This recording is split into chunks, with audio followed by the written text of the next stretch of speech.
Moitreyee for Apollo Artz initiative, and today we are working on a sample of the Aboriginal art. These are the supplies that we would need. First of all, the Aboriginal art was mostly done on tree barks, and to represent that we have these crumpled up butcher paper cut in a size of 8 by 10. This one is a little bigger, but you could do that, or you could have this size. Then we'll have paints, tempera paints in different shades and hues, and we'll have some Q-tips to make dots, and we'll have some brushes and a glue, a Sharpie, and a black construction paper as a framework later on. The Aboriginal artist took inspiration from nature. One of the most repetitive animals that is seen in these paintings are snakes and also sometimes turtles. And they call it dreamings, that means the stories. And these are the stories of life and birth. And to teach the children about the children to make a painting of a story of their own choice, and maybe including a picture of a snake or a turtle. Otherwise, they can just draw a turtle or a snake. And what is mostly seen in Aboriginal art is dots and different patterns, and that is what we are going to show in our painting today. So first we will take a Sharpie and we will draw a big snake maybe. This is just what I am doing, but this is an open-ended class and children are encouraged to think of their own.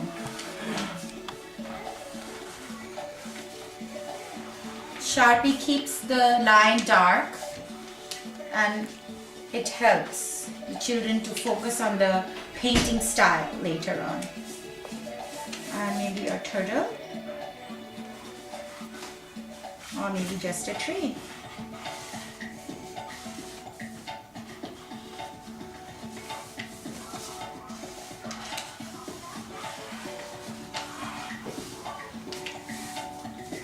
Some borders maybe.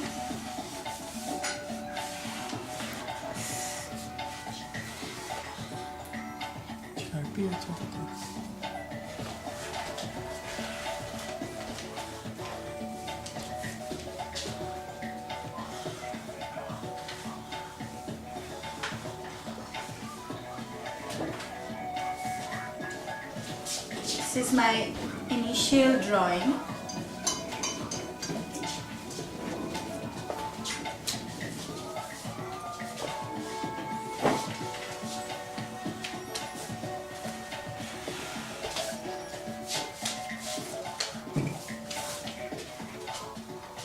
While we are doing this, or while the children are doing this, it is a good idea to talk about other information that you may have about this art form. Again, as I said, Aboriginal artists used a lot of patterns, and then we can talk about what exactly a pattern is. Pattern is a repetitive shape or a design.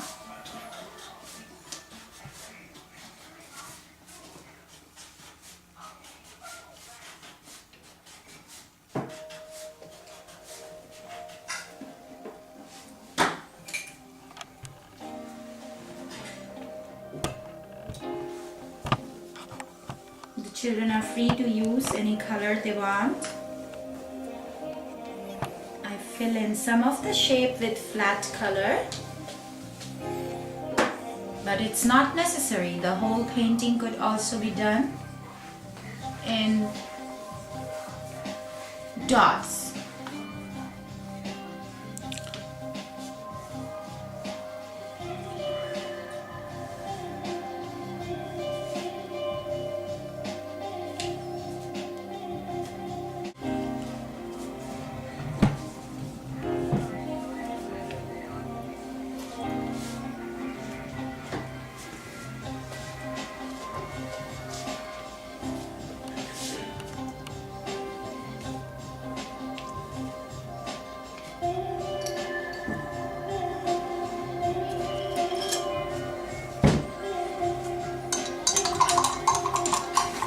Sometimes children wonder when we dip their brush in water, and that is a very exciting process for them.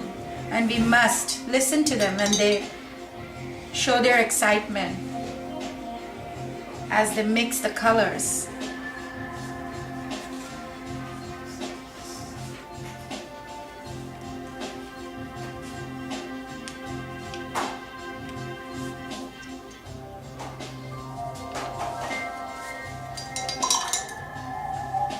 This we can keep on doing as we want as a base, but we can also now add the dots.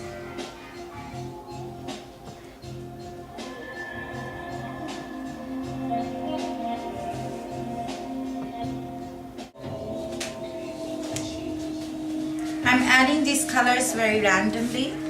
There is no rule to this.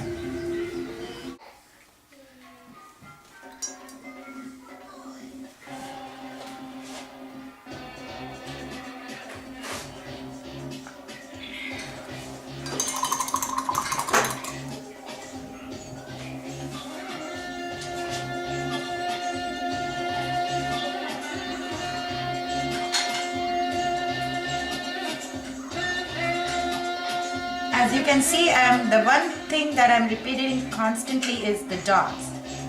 And I'm using a brush, but the kids can use a earbud,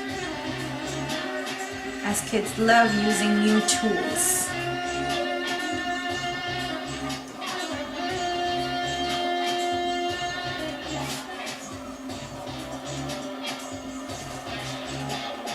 It's one of the oldest art form.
A little black will give some depth to the kids' painting, but remember, remind them to use black the last, otherwise you will see a very messy painting at the end. And not to double dip the paint as I probably did. It's better if the children keep their earbuds separate for each color.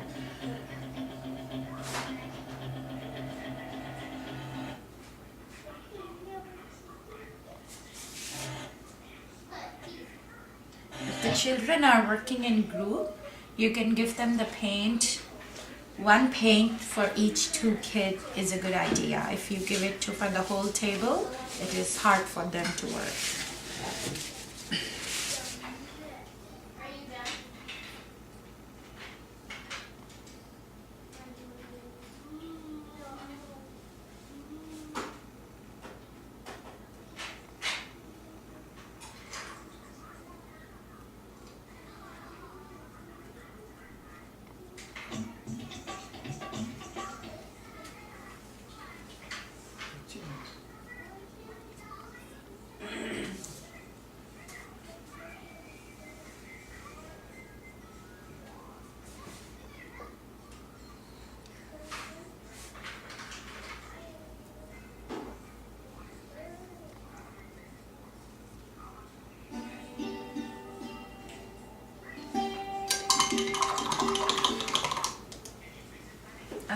paper towel to wipe your brush clean all the time.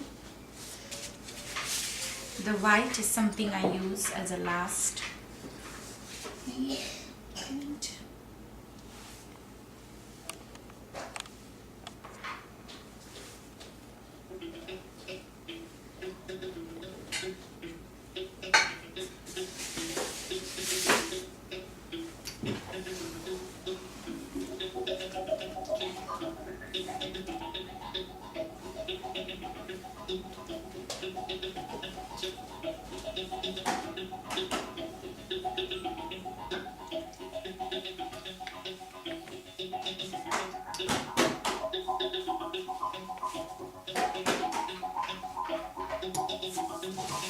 A very simple design can turn into a great, good-looking piece of art. This painting is almost finished. We can leave it here or we can work more on these empty spaces. Generally, Aboriginal art does have a lot of finished details on it, but we do have a limitation of time. As you can see, the first step is to draw our very basic simple shapes, as I did, just 2 trees and a snake and a border.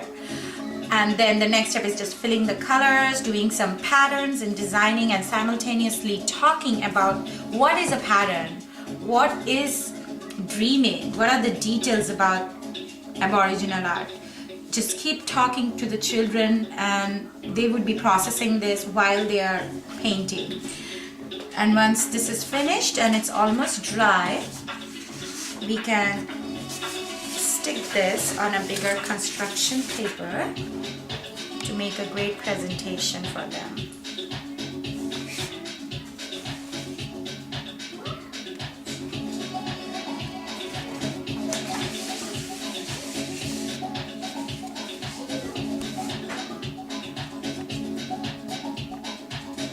If the children are older, this can be done by themselves.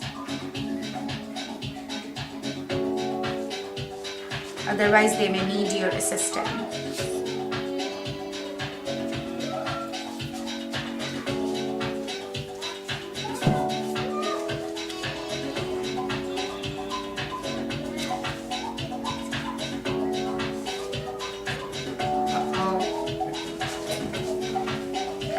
As you can see, my edges are not sharp. Well, a natural tree bark is not going to be a perfect cut shape.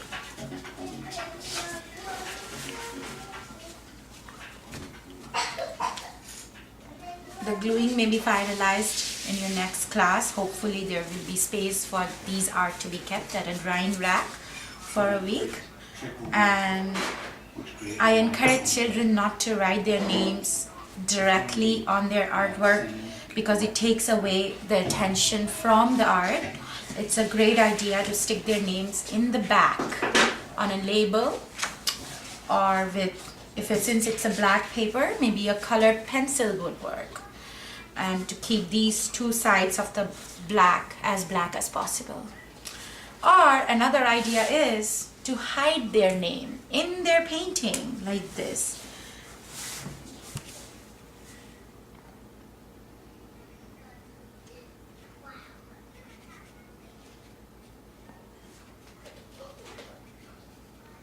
Young children do like to write their name on their art piece, so you have to talk to them about that from before.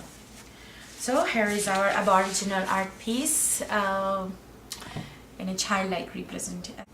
This took us almost half an hour. The children may take almost 40 minutes to do this. Please remember to keep 15 minutes of setup time and 15 minutes of cleanup time. Thank you.